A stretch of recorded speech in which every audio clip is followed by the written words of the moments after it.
এই তো বিকেলবেলা একটু বাইরে গেলাম। একটু কাজ ছিল, বাইরে যাই ঘুরে আসলাম। বাচ্চাদেরকেও একটু ঘুরে নিয়ে আসলাম। আর বাইরে যাবো আর খাওয়া খাবো না তা কি হয়? এই যে আজকে দোসা দেখলাম রাস্তার পাশে বসছে মামারা, এখানে দোসা বানায়। এই যে দোসা অর্ডার দিলাম, দোসাটা খেতে কিন্তু খুবই ভালো লাগে।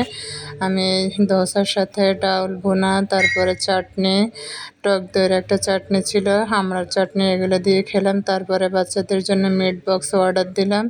ওরা মিট বক্স পছন্দ করে, তাই তাদের দুইজনের জন্য দুইটা মিট বক্স অর্ডার দিলাম। আর এখানে লাচ্ছি অর্ডার দিলাম, মিট লেমন একটা, আর দুইটা লাচ্ছি। গরমের মধ্যে আসলে কিছুই ভালো লাগে না, অনেক হাঁটাহাঁটি করছি, তাই বাচ্চাদের জন্য লাচ্ছি অর্ডার দিলাম আর একটা মিট লেমন অর্ডার দিলাম। এই তো এই যে লাচ্ছিগুলো রেডি হয়ে গেল। আর হাঁটাহাঁটি করব আর লাচ্ছি খাবো না তা কি হয়? কেমন হলো সবাই অবশ্যই জানাবেন। খোদা হাফেজ।